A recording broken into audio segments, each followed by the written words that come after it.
the Essenes embodied Jesus Christ. The story of Jesus most likely began around 100 years before the story begins, with his birth at the beginning of the Common Era. The first written version of the story is the Gospel of Mark that dates from 70 Common Era, about 40 years after the story says Jesus died. This is also the time of the Jewish revolt against Rome and the defeat and expulsion of the Jewish people from the Promised Land. The knowledge of the Hebrew Bible in a time of illiteracy indicates that the Gospel of Mark was written by rabbis, or very learned men in Judaism. Men who decided they needed to write down this story that had been circulating by word of mouth and storytelling for as many as 170 years, beginning with the founder of the Judaism sect of the Essenes, the prolific writers of the Dead Sea Scrolls, to make money. Their temple, homes, and country were gone, and it was desperate times for the Jewish people. The name of the founder of the Essenes was with a capital T, the teacher of righteousness. That was his name, the teacher of righteousness. Meaning he was believed to be the man described in Isaiah 53 who makes the many righteous. The man Jesus claimed to be. According to the oral story that most likely began 100 years before the Common Era, BCE, with this man called the teacher of righteousness, who established a sect of Judaism known as the Essenes. This teacher of righteousness who fought with a wicked priest. All this information is in the Dead Sea Scrolls. Fought with a wicked priest. Did not like the way the temple was being run. Did not like all the sinning going on in Jerusalem, and did not live there, and despised riches and the material things of the world, just like Jesus, who also claimed to be the teacher of righteousness. The oral storytellers, who were diverse and from different backgrounds, ethnicity, and ability, captured the imagination of the crowds with their oral skills and would earn their livelihood from donation of money and goods in the age of antiquity. Few could read in a world where literacy was restricted to just a few, and this did not begin to change until the Middle Ages. While the earliest forms of written communication date back to about 3,500 to 3000 BCE, literacy remained for centuries a very restricted ability closely associated with the exercise of power. Schools in ancient Israel, if any existed, served only the sons of the rich and the religious elite. Storytellers in general would be very learned men, captivating the imagination of the crowds at the gates and the meeting places of Jerusalem, with tales that people of a harsh and brutal time wanted to believe in. A time when medical treatment was primitive and life expectancy was 30 to 35 years, averaging those who died at birth to those who died with long life into their 70s and beyond. A time when people believed in mythical gods and gods who were men, and making sacrifices to gods for favor and for safety, healing, long life, crops, and fertility. The Dead Sea Scrolls are generally thought to have been produced by the Essenes. No one really doubts it anymore. And the Essenes are a group that protested the way the temple was being run. Many of the Essenes went to the cliffs and the caves east of Jerusalem by the Dead Sea, known as Qumran, to prepare the way of the Lord, following the commands of the prophet Isaiah. Today, in this day, the day of the Lord, because the land burns again, the Jewish people have returned, and Jerusalem and the ruined cities have been rebuilt, Elijah clears the way for the Lord. They went to Qumran to get away from the sinning of the people of Jerusalem and the ways of the religious elite at the temple, which would have been Pharisees and Sadducees. The Essenes are never mentioned. They're never mentioned in the New Testament. Now, they are prolific writers. And they had their own gate. They had their own gate throughout the life of Jesus and for 40 more years until Jerusalem was destroyed. And that in 70 Common Era, when everything was being destroyed, that's when they put those scrolls deep into pottery, big pottery, and buried them. That's what kept them from disintegrating into dust. And if you ever look it up, I mean, when I say prolific, there must have been many people, they were copyists. But they also did, well, I'm going to get to it. They made commentary on the scrolls. One of the first leaders of the Qumran community, again, was the teacher of righteousness, identified in the Damascus document and the Habakkuk Pesher. A Pesher is a type of commentary in Hebrew. In the Pesher literature, the teacher of righteousness is presented as a founding figure who directly clashed with an opponent called the wicked priest. Of course, we all know what Jesus went through with the religious elite, Sadducees, Pharisees, and the high priest. This was the wicked priest in his day, 100 years before the birth of Jesus. The man described in Isaiah 53 is often referred to the teacher because of verse 11, where God says, verse 11 of chapter 53 of Isaiah, where God says, "My righteous servant makes the many righteous." The teacher of righteousness and his followers left a library of information on his teachings, himself, and Scripture, and would seem to be the first of many men to claim or to be claimed by others that the man described in Isaiah 53. Jesus is not even the last. No, he's not, but I mean, he's not even the last. The Hebrew noun pesher is found in the Hebrew of the Qumran scrolls in the sense of meaning, explanation, interpretation. It is similar to a midrash in the Talmud. Various biblical texts were deemed prophetic and were subjected to pesher interpretation, even when appearing in non-prophetic literary context. The copy of the pesher of Isaiah dates to the beginning of the 1st century Common Era. The pesher of Habakkuk attributes this technique to the founder of the community, the teacher of righteousness. In other words, this pesher is written during Jesus' life. And they had their own gate, the gate of the Essenes.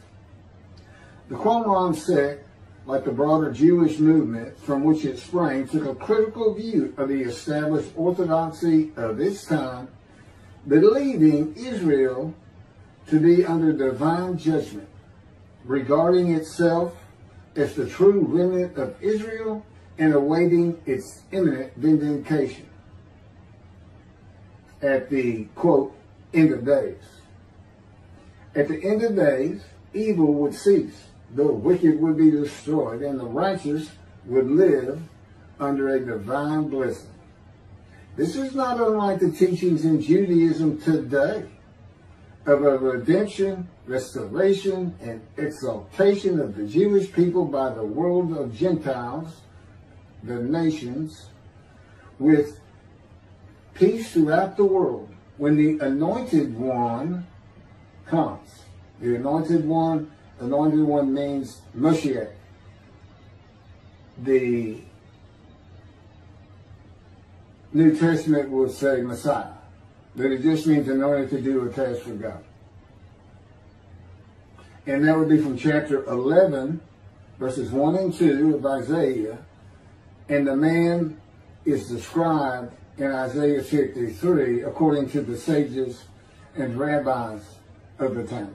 He was known as the leper scholar. And that's because it's a man suffering familiar with disease, sickness that will bring you to grief and be exposed to death. Today we would say cancer. And he makes the many righteous by his knowledge. That's in Isaiah 53. By his knowledge. Not by his death. Not by his crucifixion. Nobody dies. Exposure to death is not death. Jesus died. He was never exposed to death. He didn't get near it, that it did not happen.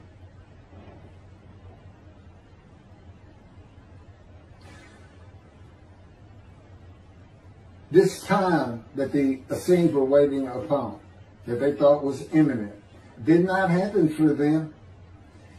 And it is this teaching that Jews for Judaism uses in the analysis that Isaiah 53 describes the Jewish people as God's righteous servant, as one man, Israel. The persecution of the Essenes and their leader, the teacher of righteousness, probably elicited the sect's apocalyptic visions. These included the overthrow of the wicked priests. Jesus pointed an accusing finger at the high priest and told him, "You shall see me return." Oh, it sounds threatening to me.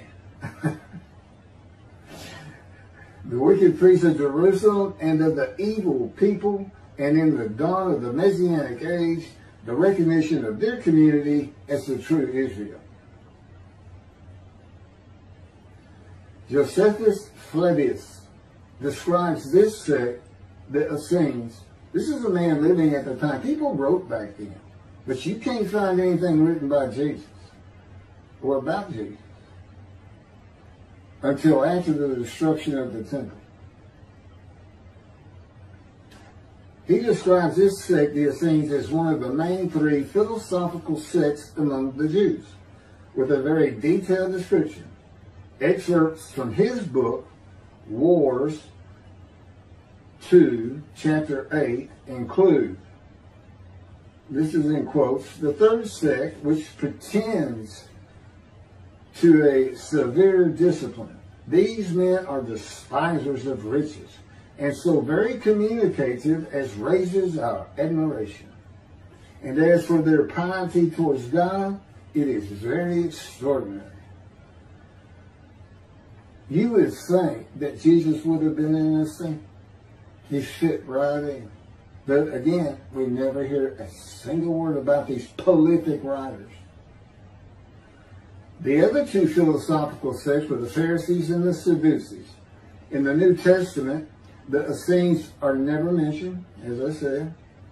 All the stories of Jesus and his clashes with the religious elite of Jerusalem in the New Testament are with the Pharisees and the Sadducees.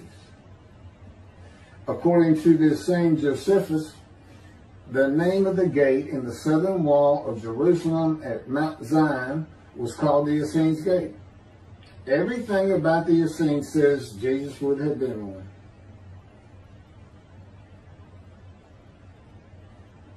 Peter and Paul, disciples later called apostles of Jesus, all said Jesus was the fulfillment of Isaiah 53 and the teacher of righteousness.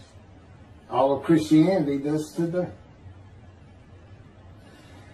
The Essenes, again, were writers and copyists and had their own gate in the southern wall of Jerusalem. The founding leader claimed to be the righteous servant, so did Jesus. It is impossible to believe that the Essenes had not heard of Jesus. It is impossible to believe they would not have gone to Jesus to question him and verify the stories around him and his claim of being God's righteous servant and right about him. Because they believed that their founder was the Moshiach and that the end times were coming. Moshiach, anointed one, described in Isaiah 53. They were great followers of the things Isaiah had to say, and there's a picture written on it during the life of Jesus. It's impossible to believe it.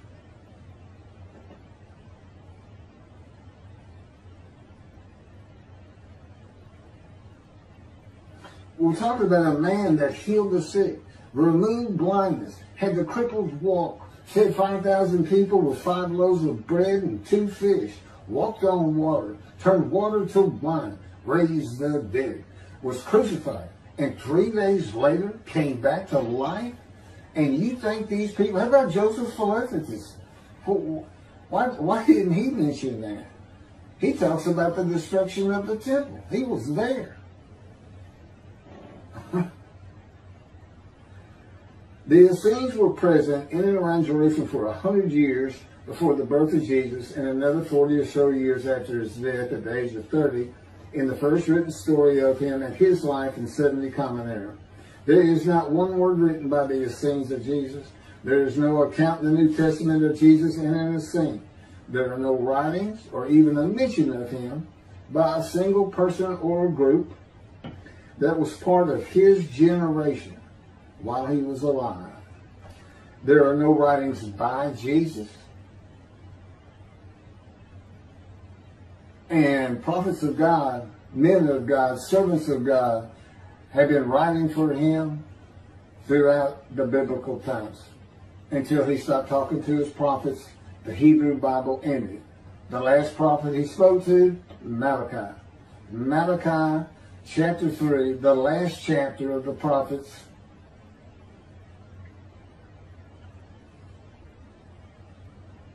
writes for God the prophetic announcement that he will return. He's going to come back. I've already talked about the 5 prophecies of Jesus of when he will return, and every single one of them was false. He didn't return, and his generation sums it up.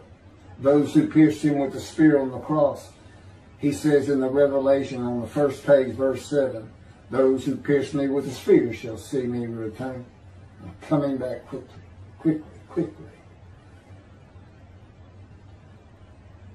Nothing was written by his disciples.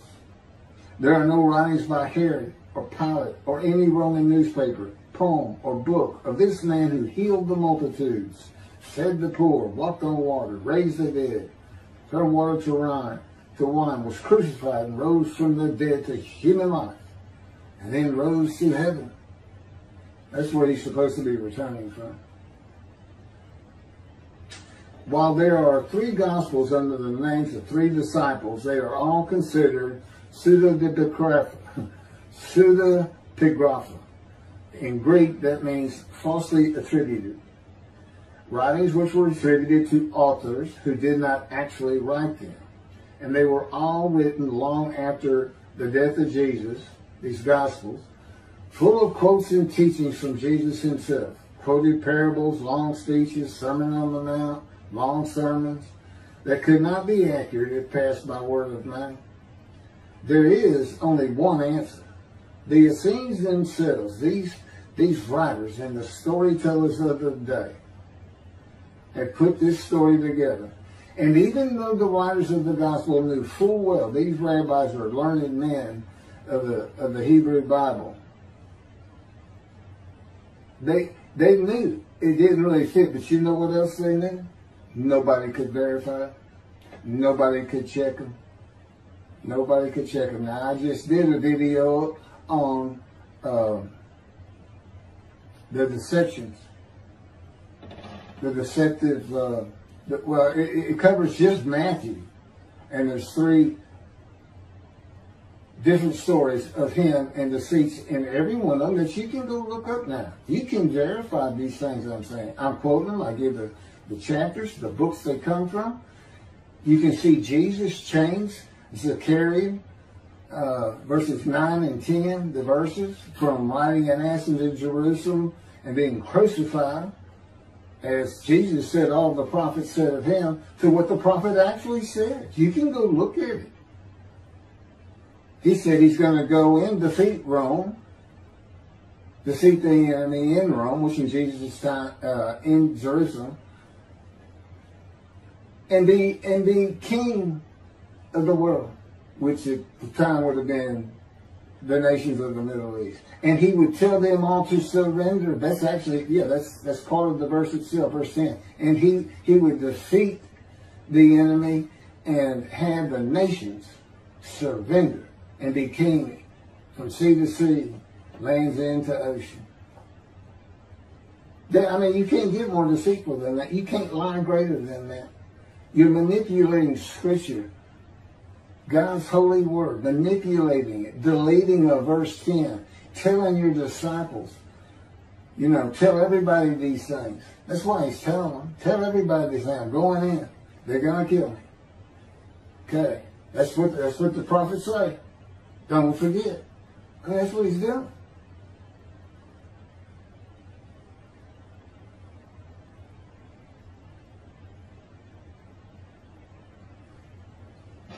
Jesus is a myth.